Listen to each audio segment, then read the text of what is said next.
বজ্রপাতে 5 জেলায় শিশু ও 4 শিক্ষার্থী সহ 11 জনের মৃত্যু। ভুট্টা ও ধান সহ বিভিন্ন ফসলের ক্ষতি।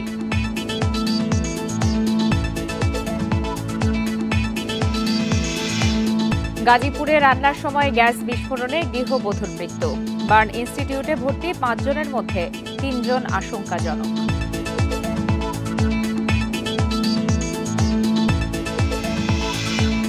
চট্টগ্রামে নাবিক মোস্তফা কামালকে হত্যার পর জাহাজ থেকে ফেলে দেওয়ার অভিযোগ, 14 জনের বিরুদ্ধে মামলা।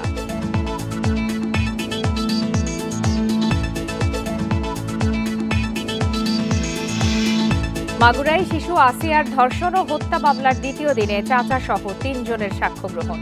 আদালতে উপস্থিত ছিলেন আসামিরা।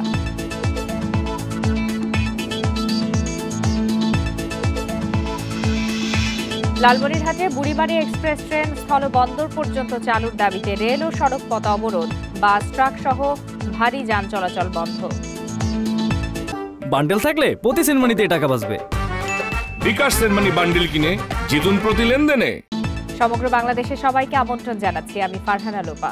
এতক্ষণ শিরোনাম জানাচ্ছিলাম, চলে যাচ্ছি বিস্তারিত খবরে। বজ্রপাতে কুমিল্লা, নেত্রকোনা সহ 5 জেলায় প্রাণ হারিয়েছেন শিক্ষার্থী সহ 11 জন। আহত হয়েছেন অন্তত 2 জন।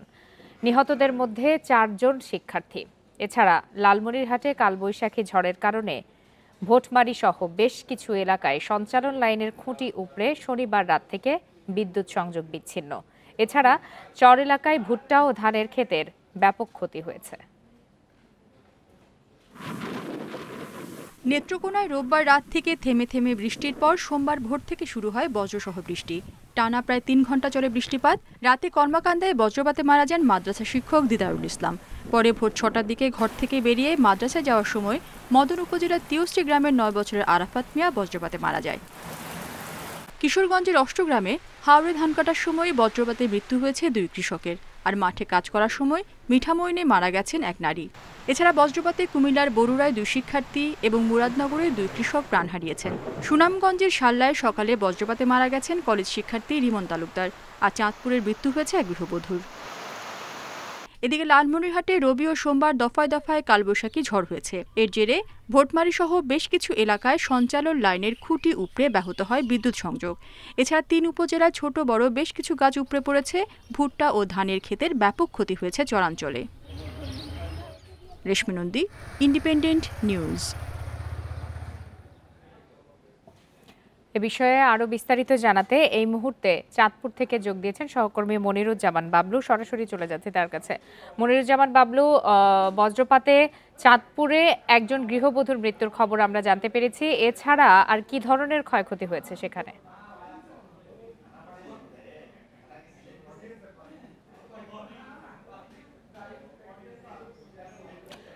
মনিরুজ্জামান বাবলু, আপনি শুনতে পাচ্ছেন কিনা আমার কথা? আপনার কাছে একটু জানতে চাই যে চাঁদপুরে বজ্রপাতে এক গৃহবধূর মৃত্যুর তথ্য আমরা জানতে পেরেছি, এছাড়া আর কি ধরনের ক্ষয়ক্ষতি হয়েছে সেখানে বিস্তারিত জানাবেন।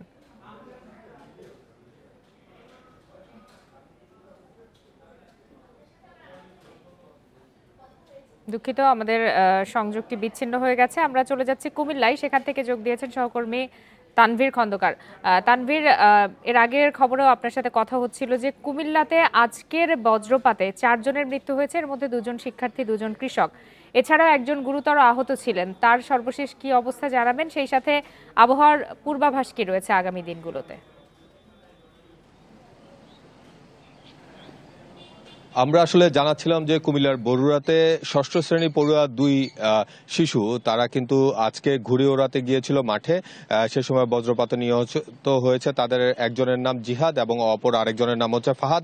তাদের সাথেই তাদের আরেক বন্ধু সাইমন, তাকে কিন্তু বরুড়াতে প্রাথমিক চিকিৎসা দিয়ে কুমিল্লা মেডিকেল কলেজ হাসপাতালে পাঠানো হয়েছে বলে আমরা শুনেছি, কিন্তু সে এখনো এসে পৌঁছেনি। সেই তথ্যটি কিন্তু আমাদের কাছে নেই, তবে আমরা জানার চেষ্টা করব। আর মুরাদনগরে যে 2 জন কৃষক মারা গিয়েছে তাদের তাদের মধ্যে একজনের নাম হচ্ছে নিখিল এবং অপর একজন জুয়েল। তারা দুইজনই মুরাদনগরের বাঙ্গরা বাজার থানার এলাকার কোরবানপুর গ্রামের একটি কৃষি জমিতে কাজ করছিলেন। সে সময় যখন বৃষ্টি আসে ফেরার পথে কিন্তু তারা বজ্রপাতে নিহত হয়। আসলে তারা ঘটনাস্থলে নিহত হয়েছে বলে আমাদেরকে বাঙ্গরা বাজার থানার যে ভারপ্রাপ্ত কর্মকর্তা মাহফুজুর রহমান তিনি নিশ্চিত করেছেন। আর আমরা গতকাল থেকে আসলে আবহাওয়া অধিদপ্তরের সাথে কথা বলে জানতে পারছিলাম যে কুমিল্লাতে আগামী 2-3 দিন যাবৎ কিন্তু বজ্রসহ বৃষ্টিপাতের সম্ভাবনা রয়েছে। কিন্তু আজ সকাল থেকে আমরা যেটি দেখেছি, সকালে কিন্তু কুমিল্লা জেলায় রৌদ্রকরজ্জ্বল আবহাওয়া ছিল, কিন্তু তার মাঝে মাঝে কিন্তু মেঘাচ্ছন্ন হয়েছে। হঠাৎ করে বৃষ্টি আসছে, আবার হঠাৎ করেই কিন্তু রৌদ্র উঠছে। এমন আবহাওয়ার মাঝে আসলে এখন কিন্তু ধান কাটার মৌসুম, যে কারণে কিন্তু কৃষকরা মাঠে যাচ্ছেন আবার ফিরে আসছেন। এরই মধ্যে যদি বজ্রপাতের ঘটনা ঘটে তাহলে কিন্তু এই প্রাণহানি কিংবা হতাহতের ঘটনা কিন্তু ঘটেই যাচ্ছে। আর অপরদিকে শিশু কিশোররা সাধারণত এই সময় ঘুরে ওড়ানোর সময় তারা কিন্তু স্কুলের মাঠে কিংবা ধানি জমিতে খোলা জায়গায় ঘুরে উড়িয়ে থাকে।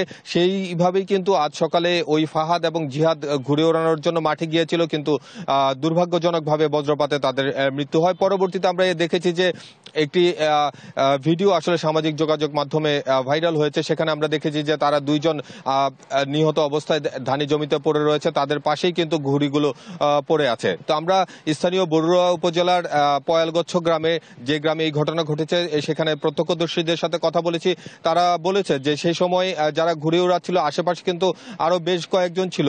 আসলে দুর্ভাগ্যজনকভাবে ফাহাদ এবং জিহাদ মৃত্যুবরণ করেছে। আর অপরদিকে মুরাদনগরের যে ঘটনা, সেখানে কিন্তু ধানি জমিতে আজ কয়েকদিন যাবতীয় ধান কাটার কাজ চলে আসছে। ঠিক এরই ধারাবাহিকতায় কিন্তু নিখিল এবং জুয়েল তারা পাশাপাশি দুটি জমিতে ধান কেটে যখন বৃষ্টি আসছিল তখন বাড়িতে ফেরার সময় এই বজ্রপাতের ঘটনা ঘটে। তো সব মিলিয়ে আসলে বজ্রপাত খুব আকস্মিকভাবে হয়, যে কারণে কিন্তু আমরা বিভিন্ন সময় দেখি যে পরিবেশ অধিদপ্তর থেকে বলা হয় যে এই বজ্রপাত নিরোধের জন্য ধানি জমিতে আসলে তালগাছ রোপণের কথা, এবং জেলা প্রশাসনের পক্ষ থেকে কিন্তু বলা হয়েছে যে এই বজ্রপাতের মৌসুমে যাতে শিশু কিশোররা খোলা আকাশের নিচে এই বৃষ্টির সময় না থাকে সে বিষয়ে কিন্তু সচেতনতা তৈরি করার জন্য স্কুল কলেজে বলার জন্য কিন্তু বলা হয়েছে। তারপরেও কিন্তু এই দুর্ভাগ্যজনকভাবে এই মৃত্যুর খবরগুলো আমরা পেয়ে থাকি। আর আবহাওয়া অধিদপ্তরের যে কুমিল্লার প্রধান আরিফুর রহমান তিনি জানিয়েছেন আগামী আরো কয়েকদিন এই বজ্রসহ বৃষ্টিপাতের সম্ভাবনা রয়েছে। সেই সময়গুলোতে যারা কৃষক রয়েছেন এবং যারা মাঠে খেলাধুলা করেন কিংবা খোলা আকাশের নিচে কাজ করেন তারা যেন সতর্ক অবস্থায় থাকেন, সেই সতর্কবার্তা কিন্তু তিনি আমাদেরকে দিয়েছেন। তো এই ছিল কুমিল্লা থেকে আপনি আমাদের সাথেই থাকুন। এবারে একই বিষয়ে জানতে আবারও চলে যাচ্ছে চাঁদপুরে, সেখান থেকে আছেন সহকর্মী মনিরুজ্জামান বাবলু। মনিরুজ্জামান, আপনার কাছে একটু জানতে চাই যে বজ্রপাতে চাঁদপুরেও তো এক গৃহবধূর মৃত্যু হয়েছে, তার বিষয়ে বিস্তারিত কি জানা গেল এবং এছাড়া আর কি ধরনের ক্ষয়ক্ষতি হয়েছে চাঁদপুরে?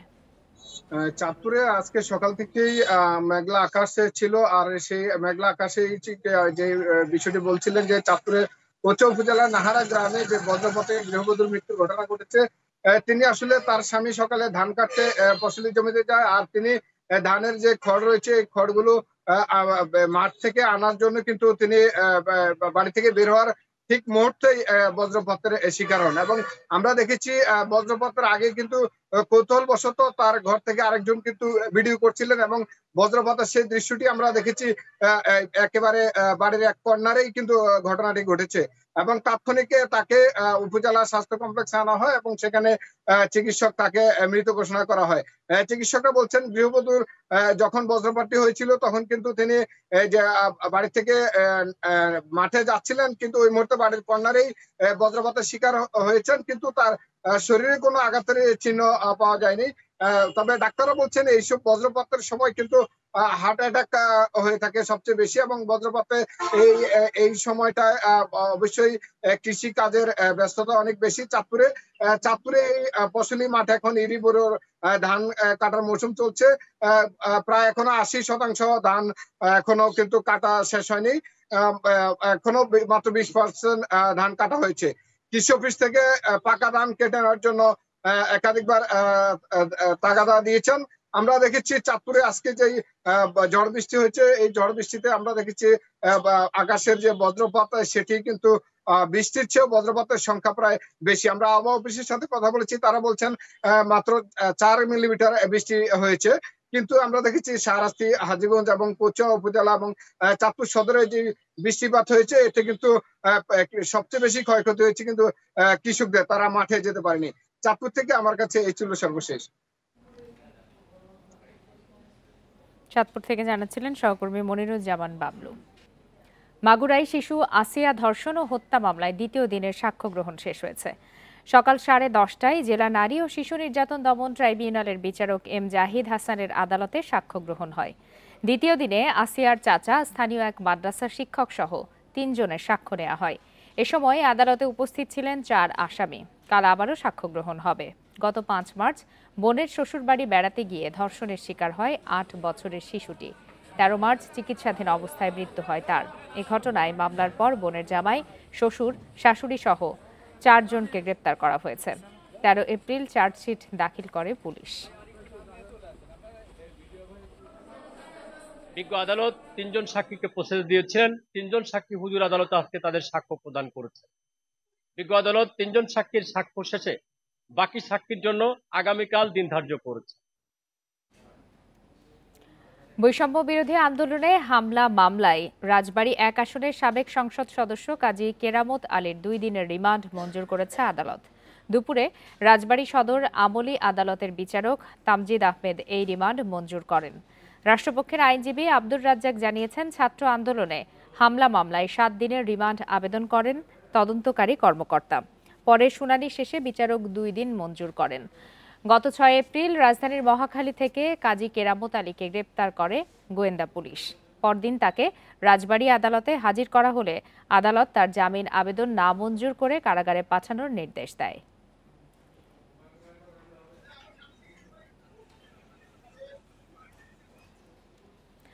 বুড়িমারি এক্সপ্রেস ট্রেন স্থলবন্দর পর্যন্ত চালুর দাবিতে লালমনিরহাট বুড়িমারি রেলপথ ও সড়ক অবরোধ করেছে স্থানীয়রা। সকাল থেকে হাতিবান্ধা মেডিকেল মোড় মহাসড়কে গাছের গুঁড়ি ফেলে এই কর্মসূচি পালন করে তারা। স্থানীয়রা জানান, বুড়িমারি রেলওয়ে স্টেশন থেকে ঢাকা রুটে সরাসরি বুড়িমারি এক্সপ্রেস ট্রেন চলাচল শুরু না হওয়া পর্যন্ত এই কর্মসূচি অব্যাহত থাকবে।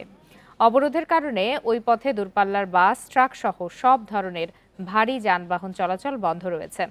সমস্যা সমাধানে বুড়িমারি এক্সপ্রেস ট্রেন চালুর আশ্বাস দিয়েছেন উপজেলা নির্বাহী কর্মকর্তা। তবে প্রশাসনের আশ্বাসেও কর্মসূচি প্রত্যাহার করেননি তারা।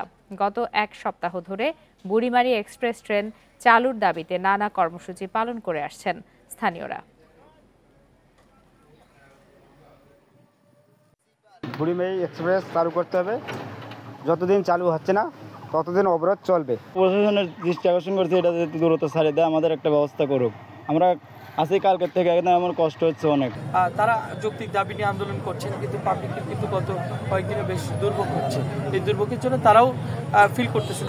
রেল কর্তৃপক্ষের সাথে কথা হয়েছে, ডিআরএম যেটা ডিআরএম আছে, ডিআরএম মহোদয়ের সাথে আমাদের জেলা এবং ডিসি স্যার, সচিব স্যারের সাথেও কথা বলার চেষ্টা করেছেন, সম্ভবত কথা বলেছেন এবং পরবর্তীতে কী কথা হয়েছে সেটা স্যার আসলেই বলতে পারবেন।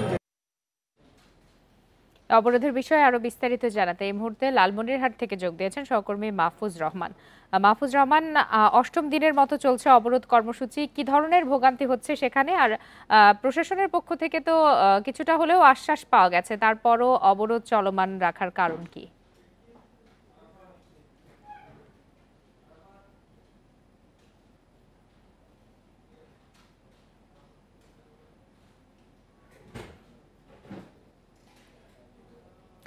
মাহফুজ রহমান, আপনি কি শুনতে পাচ্ছেন?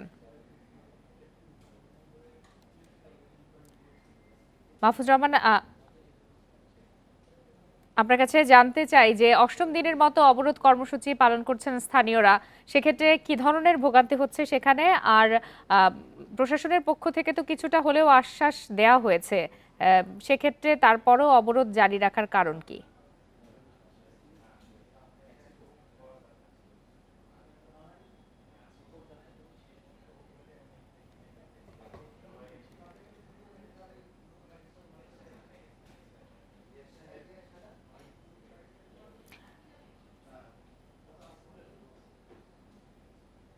ধন্যবাদ আপনাকে। যেমনটা বলছিলাম যে লালমনিরহাটের হাতিবান্ধায় আজকে কিন্তু Burimari express Burimari railway station থেকে চালুর দাবিতে কিন্তু এখানে অবরোধ করছে স্থানীয়রা। আমরা সকাল থেকে এখানে আপনাদেরকে জানাচ্ছিলাম যে লালমনিরহাট বুড়িমারি যে মহাসড়ক আছে সেই মহাসড়কে অবরোধ চলছে। সেই অবরোধের ধারাবাহিকতায় আজকে আমরা দেখেছি যে দুপুরে উপজেলা নির্বাহী কর্মকর্তা শামীম মিয়া তিনি কিন্তু আজকে এখানে এসেছিলেন, এসে কিন্তু স্থানীয়দের সাথে কথা বলেছেন এবং তাদেরকে বোঝানোর চেষ্টা করেছেন যে আসলে এই অবরোধ তিনি অনশন বন্ধ করার জন্য তিনি বলেছেন, কিন্তু আসলে সেটি তিনি পারেননি। তারপরে স্থানীয়রা তার কথা মেনে নেয়নি। তারা বলছে যে যতক্ষণ পর্যন্ত এই বুড়িমারি এক্সপ্রেস চালু করা না হবে ততক্ষণ পর্যন্ত কিন্তু এখানে তারা অবরোধ করবেন। সর্বশেষ কিন্তু তিনি তোপের মুখে পড়ে কিন্তু তিনি শেষ পর্যন্ত তোপের মুখে পড়েও তিনি অনশন যে অবরোধ কিন্তু তিনি ভাঙাতে পারেননি। তারপরে অবশেষে তিনি স্থানীয় লোকদের উদ্দেশ্যে কিন্তু তিনি বক্তব্য দিয়েছেন। তিনি বলেছেন যে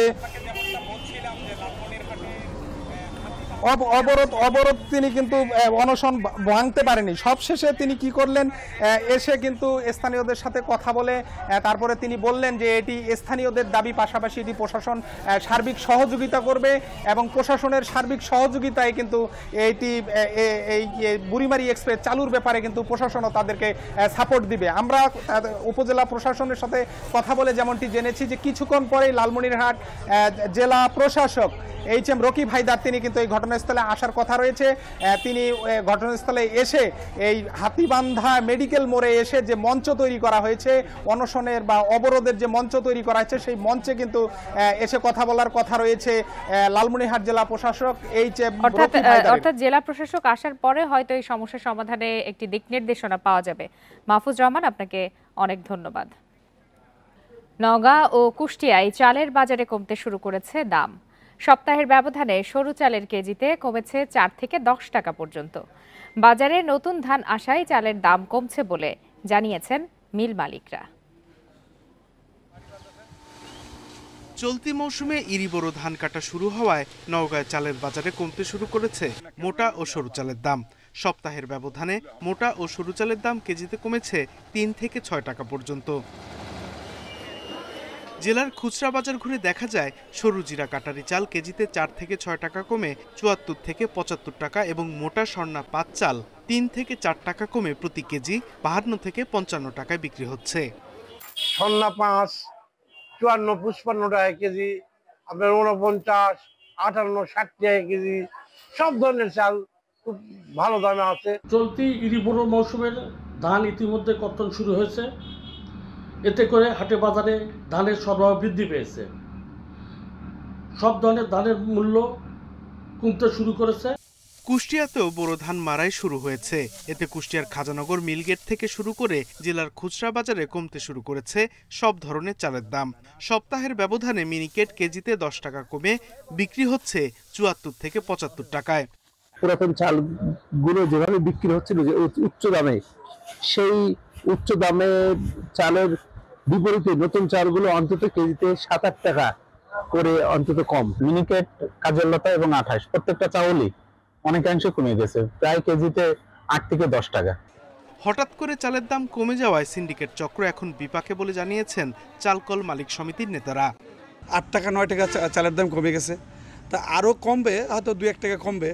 তবে ধানের দাম যত কমবে চালের দাম তত কমবে। তবে এটা নিশ্চিত দেওয়া যাচ্ছে না যেহেতু কৃষকের ধানের দামের দিতে হবে। মিল মালিকদের কারসাজি ও অবৈধ মজুতদার নিয়ন্ত্রণ করা গেলে চালের বাজার নিম্নমুখী থাকবে বলে জানিয়েছেন সংশ্লিষ্টরা। তাই নিয়মিত বাজার ও মিলগেটে অভিযান পরিচালনার পরামর্শ সুশীল সমাজের। Sadequr Rahman Siddiqui, independent news. টাঙ্গাইলের ধনবাড়িতে অভয়ারণ্য পাঠাগার থেকে লুট হওয়া 4 শতাধিক বই ফেরত পেয়েছে পাঠাগার কর্তৃপক্ষ। প্রশাসনের উদ্যোগে লুটকারীদের সাথে বৈঠকের পর এসব বই ফেরত দেওয়া হয়। এর আগে ধনবাড়ি উপজেলা নির্বাহী কর্মকর্তার সভাপতিত্বে খেলাফত মজলিস এবং পাঠাগার কর্তৃপক্ষের মধ্যে বৈঠক হয়। নিষিদ্ধ বা ধর্ম অবমাননা সংক্রান্ত কোনো বই না থাকায় ফেরত দেওয়া হয় লুট করে নেওয়া সব বই। পাঠাগারের পক্ষ থেকে জানানো হয় স্থানীয় প্রশাসন দুপক্ষকে নিয়ে বিষয়টি মীমাংসা করেছেন। লুট হওয়া 4 থেকে 5 বস্তা বই এরই মধ্যে পাঠাগারে পৌঁছেছে। এর আগে অভয়ারণ্য পাঠাগারে ধর্ম অবমাননামূলক বই রয়েছে এমন দাবি করে বৃহস্পতিবার রাতে রবীন্দ্রনাথ ঠাকুর, কাজী নজরুল ইসলাম সহ বিভিন্ন লেখকের বই লুটপাট করে একদল লোক।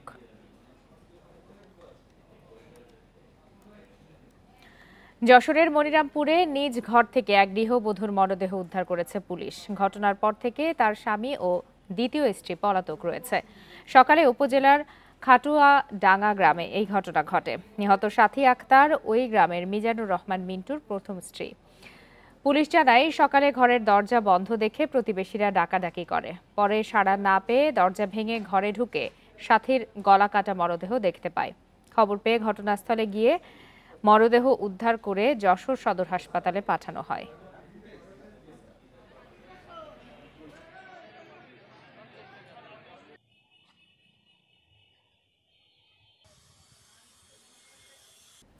রাজপথে কখনো গুনগুনিয়ে কখনো দরাজ গলায় কুমার শানুর গান গেয়ে পরিচিতি পেয়েছেন মিঠুন চন্দ্র বর্মন। চাকরি করলে গান করার সুযোগ কম পাবেন সেই শঙ্কা থেকে স্বাধীন পেশা হিসাবে বেছে নিয়েছেন রিকশা চালানো। গাজীপুর শহরে যাত্রীদের গানে গানে মাতিয়ে রাখেন মিঠুন।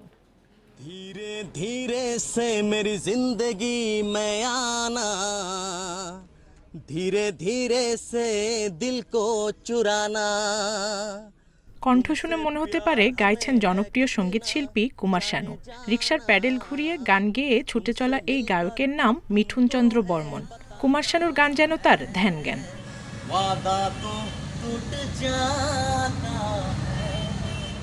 গাজীপুর শহরের চেনামুখ মিঠুন। পথচারী থেকে শুরু করে যাত্রী সবাই মুগ্ধ তার গানে। এই রিকশায় উঠতে পেরে খুশি হন সবাই, গান শুনে করেন প্রশংসা। গানটা ভালো লাগতেছিল, একদম দেখে কুমার শানুর মানে কণ্ঠের মতো আর কি। আমার এলাকায় উনি রিক্সা চালায়, ওনার মানে দেখলে যদি কোথাও নাও যাই মানে উঠবো, উঠিয়ে বলবো যে আমি গান শোনার জন্য রিক্সায় উঠবো আমরা। গানের সুরে মুগ্ধ হয়ে স্থানীয়রা তাকে নাম দিয়েছেন জুনিয়র কুমার শানু। মিঠুনের আশা অন্তত একবার হলেও জনপ্রিয় এই সঙ্গীত শিল্পীকে সরাসরি গান শোনাবেন। যদি আমার সেই সুযোগটা তৈরি হয়, আমি আসলে একটিবার হলেও বিখ্যাত কণ্ঠশিল্পী কুমার শানু স্যারের সাথে একটি লাইন গান শোনাতে চাই।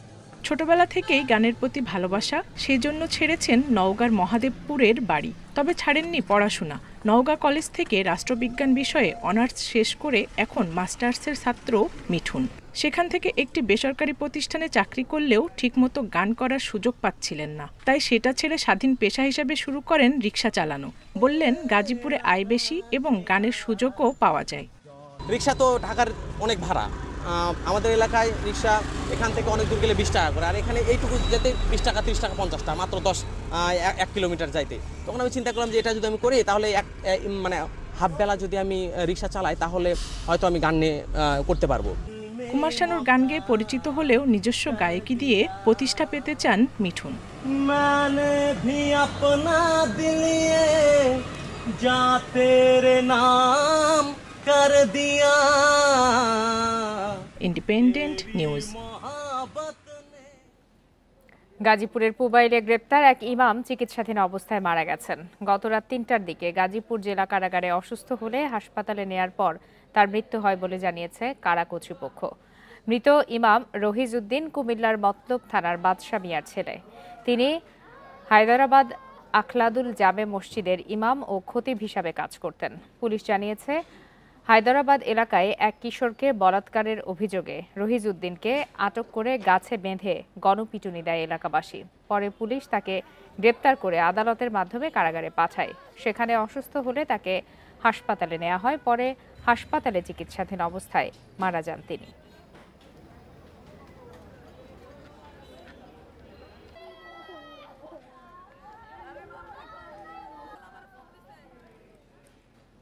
শেষ করছি আজকের সমগ্র বাংলাদেশ। ধন্যবাদ সবাইকে।